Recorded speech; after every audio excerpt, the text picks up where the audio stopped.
बिस्मिल्लाहिर्रहमानिर्रहीम अस्सलामुअलैकुम जनाब। मैं तुहानू अपने यूट्यूब ते चैनल ते करदा वैलकम। अगर तुसी मेरे चैनल उत्ते आ ही गए हो जनाब, लाइक ते सब्सक्राइब लाजमी की जाए और एक कमेंट भी की जाए तुहानू वीडियो कैसी लगी। ये आज मैं अल्ट्रा 11 अपना रख छड़िया, आईफोन मैं चुक लिया और एक खास टॉपिक उत्ते मैं गल करना चाहना। तुसी यूट्यूब थंबनेल जेड़ा हुंदा है ना, थंबनेल उन वेख के कुछ अंदाज़ा तला ही लिया मैं किहदे बारे विच गल करन जा रहा। मैं गल करन चला मरियम बख्श सप्रा दे बारे विच।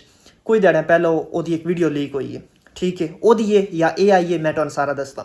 अच्छा, मैं जो पहली बारी इन वेख्या ना, कित्थे वेख्या, मोबाइल स्क्रोल मैं करदा पिया ते फेसबुक उत्ते एक वीडियो आई, सादी जुबान चो ये अपनी गल भी करदी आई ते मैं जट रोक गया। मैं आखेआ यार है भी बुआ हसन, ठीक है, गोश्त वाला बंदा भी ये वेख्या ते ये जेह्ड़ी ये कौन है।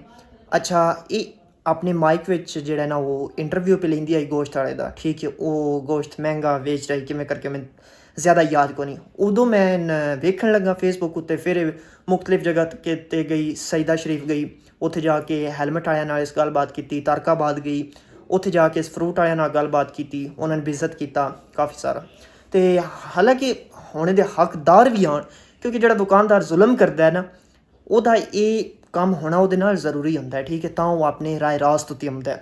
अच्छा, रिपोर्टिंग करदे मैं वेख्या, उस तो बाद इस एक वीडियो बनाना शुरू की कि मेरा फ़ैन है, ठीक है, वो वीडियो का क्लिप एक वायरल हो गया और वो पूरे ज़िले में एक बारी गर्दिश की उस, ठीक है। तो उस तो बाद मैं वेख्या जनाब, पहलो ये सिर उत्ते चादर दे आई, ठीक है, उस तो बाद इस हिजाब किया, उस तो बाद इस सिरे तो चादर ला के गले च पा ली, गले च चादर लाई तो मुकम्मल ला ली। एक वीडियो में वेखे कार चलाती पी आई तो चादर मुकम्मल लै गई। अच्छा, उस तो बाद एक ऐसी वीडियो जिहड़ी ना वेखने दे लायक आई, वो एक मैदान विच आ गई ठीक है। अच्छा, हुण मरियम बख्श सप्रा दा अगले दिन इंटरव्यू मैं वेख्या, ਉਹਦੇ ਵਿੱਚ ਉਹ ਇੱਕ ਹੀ ਗੱਲ ਆਦੀ ਪਈ ਹੈ कि ਇਹ AI है, ये मेरे नाल धोखा किया गया, फ्रॉड किया गया।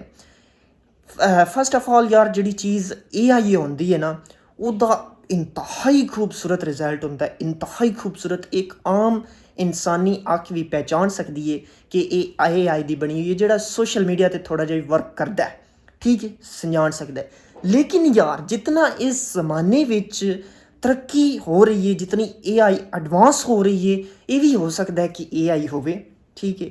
किसे जाके वेख्या तो नहीं ना, अपनी अखां नाल तो नहीं ना वेख्या, फोन विच ही चीज़ां आ रही ना जिहड़ियां असीं वेख रहे हैं कि AI है या ओरिजिनल है या फेम लेने का चक्कर है। या हालांकि काफ़ी सारियां टिकटॉकर्स ने जदों वो डाउन हो जानियां ना, वो फिर एक अपना जेह्ड़े टोटा रिलीज़ कर देनियां ने पूरे पाकिस्तान तो बाहर भी उसका ट्रेंड बन जाता है कुड़ी दा, ठीक है। जिस वक्त वो वीडियो गर्दिश करती है, कौन है टिकटॉकर कौन है जनाब, मिनाहल मलिक है, या मतलब कि किमें दियां ढेर सारियां इंदियां कुड़ियां दे नाम मैनूं नहीं याद होण। वो आउंदे न बंदे सर्च करते हैं, वो विजिट करते हैं ID, उन्होंने फॉर यू लभ जाती है, बिग फॉर यू, जिहड़ी कि अजकल रजब भट्ट दे कोल है, जिहड़ी कि अजकल डकी भाई दे कोल है फॉर यू, ठीक है। हाल ही विच जिहड़ा ओह की नाम सी यार, लारैब मलिक रजब भट्ट दा कमेंट जिहड़ा वो स्क्रीन शॉट लैके उन ब्लॉक करके तो कीता, उन बिग फॉर यू लभ गई, ठीक है। उस तो पहलों मैन लारैब मलिक दा कोई पता नहीं वो कौन है। जिस रजब भट्ट नाल ओहदा इंज दा मामला होया तो मैंने पता लगा, जिस वक्त ये टाकर्स डाउन होने लगते हैं, कोई इंदी हरकत करते हैं जिहदी वजह तो इन फॉर यू लभ जाती है। और उस तो इलावा जिहड़ी इंज दी टोटी होंदे ना, वो साडी पाकिस्तानी ऐसी आवाम है कि इतने शौक नाल वेदी जिहदी हद ही कोनी।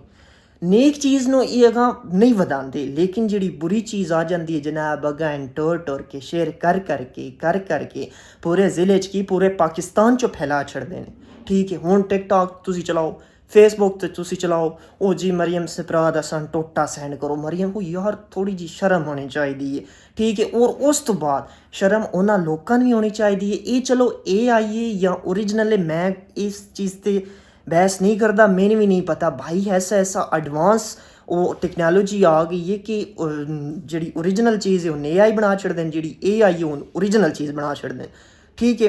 ये हुण मरियम नूं पता है या उहदे रब नूं पता है कि ये चीज़ की है, ओरिजिनल है या AI है, सन आम बनिया ने एडा पता नहीं लगता, ठीक है।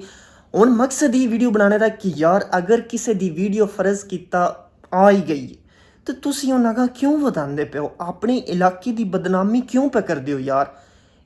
ਕੀ ਭਾਈ ਇਹ ਸਾਡਾ ਇਲਾਕਾ ਸਾਡੀ ਇੱਜ਼ਤ ਹੁੰਦਾ ਹੈ, ਸਮਝਿਆ ਜਾਏ। ਪਾਕਿਸਤਾਨ ਸਾਡੀ ਇੱਜ਼ਤ ਹੈ, ਠੀਕ ਹੈ। ਪਾਕਿਸਤਾਨ ਦੇ ਖਿਲਾਫ ਕੋਈ ਉਂਗਲੀ ਖੜੀ ਕਰ ਸੀਦਾ ਉਹ ਸਾਨੂੰ ਦੁੱਖ ਲੱਗਦਾ ਹੈ, ਸਾਡਾ ਪਾਕਿਸਤਾਨ ਹੈ। ਇਸੇ ਤਰ੍ਹਾਂ ਫਿਰ ਸੂਬਾ ਪੰਜਾਬ ਸਾਡੀ ਜਾਨ ਹੈ, ਠੀਕ ਹੈ। ਸੂਬਾ ਪੰਜਾਬ ਨਾਲ ਕੋਈ ਵੀ ਕਿਸੇ ਸੂਬੇ ਦਾ ਕੋਈ ਪੰਜਾਬ ਵਾਲਿਆਂ ਨੂੰ ਗਾਲ ਕਰਦਾ ਕਿ ਉਹ ਕਿੱਡਾ ਸਖਤ ਰਿਐਕਸ਼ਨ ਦਿੱਤਾ ਜਾਂਦਾ ਹੈ, ਠੀਕ ਹੈ। ਇਸੇ ਤਰ੍ਹਾਂ ਉਹ ਜ਼ਿਲ੍ਹਿਆਂ ਵਿੱਚ ਆ ਜਾਵੀਦਾ ਹੈ। ਜ਼ਿਲ੍ਹਾ ਹੁਣ ਮੰਡੀ ਬਾਉਲਦੀਨ ਸਾਡਾ ਜ਼ਿਲ੍ਹਾ, ਤਹਿਸੀਲ ਫਾਲੀਆ। ਹੁਣ ਸਾਡੀ ਤਹਿਸੀਲ ਜਿਹੜੀ ਉਹ ਸਾਡੀ ਤਹਿਸੀਲ ਹੈ ਬਾਈ, ਤਹਿਸੀਲ ਦੇ ਬਾਰੇ ਵਿੱਚ ਕੁਝ ਨਹੀਂ ਸੁਣਨ ਨੂੰ। ਉਸ ਤੋਂ ਬਾਅਦ ਫਿਰ ਸਾਡਾ ਇਲਾਕਾ, ਸਾਡਾ ਪਿੰਡ, ਸਾਡਾ ਸ਼ਹਿਰ, ਅਗਰ ਉਸ ਦੀ ਬਦਨਾਮੀ ਹੁੰਦੀ, ਉਸ ਵਿੱਚੋਂ ਕੋਈ ਇੰਝ ਦਾ ਬੰਦਾ ਉੱਠਦਾ ਹੈ ਜਿਹਦੀ AI ਵੀਡੀਓ ਬਣਦੀ ਹੈ ਜਾਂ ਓਰੀਜਨਲ ਵੀਡੀਓ ਬਣ ਕੇ ਸੋਸ਼ਲ ਮੀਡੀਆ ਤੇ ਜਾਂਦੀ ਹੈ, ਅਸੀਂ ਹੁਣ ਫੈਲਾਉਂਦੇ ਹਾਂ, ਸਾਡੇ ਆਪਣੇ ਇਲਾਕੇ ਦੀ ਬਿਸਤੀ ਹੁੰਦੀ ਹੈ ਯਾਰ। ਮੇਰੀ ਗੱਲ ਸਮਝੋ। ਅਗਰ ਇੰਝ ਦੀ ਕੋਈ ਵੀਡੀਓ ਬਣ ਕੇ ਆ ਵੀ ਜਾਂਦੀ ਹੈ ਤੇ ਉਹਨ ਸ਼ੇਅਰ ਨਾ ਕੀਤਾ ਕਰੋ। ਅਗਰ ਕਿਸੇ ਦੀ ਵੀਡੀਓ ਲੀਕ ਹੋਏਗੀ, ਕੋਈ ਜਾਣਬੁੱਝ ਕੇ ਥੋੜੀ ਕਰਦਾ ਹੈ, ਅਗਰ ਕੋਈ ਲੀਕ ਹੋਏਗੀ ਹੈ, ਮਿਹਰਬਾਨੀ ਕੀਤਾ ਕਰੋ ਵੀਡੀਓ ਨਾ ਫੈਲਾਇਆ ਕਰੋ। ਬਸ ਮੈਂ ਇਹ ਯਾਦਾਂ ਕਿ ਅੱਲਾਹ ਪਾਕ ਮਰੀਮ ਦੀ ਔਰ ਬਾਕੀ ਸਾਰੀਆਂ ਦੀਆਂ ਭੈਣਾਂ ਦੀ ਜਿਹੜਾ ਅੱਲਾਹ ਪਾਕ ਇੱਜ਼ਤ ਆਪਣੀ ਹਿਫਜ਼ ਈਮਾਨ 'ਚ ਰੱਖੇ, ਅੱਲਾਹ ਪਾਕ ਇੱਜ਼ਤ महफूज रखे। लेकिन ये लोग इज्जत महफूज रखने जोगे को नहीं। बस थोड़ी जी कोई गल लभी तो ਉਹ शेयर पै कर दिओ, ਉਹ शेयर पै कर दिओ। जिस मेरी सारी वीडियो वेख ली ਉਹਦਾ बहुत बहुत शुक्रिया। चैनल लाइक तो सबसक्राइब लाजमी करके जावे, बहुत बहुत शुक्रिया।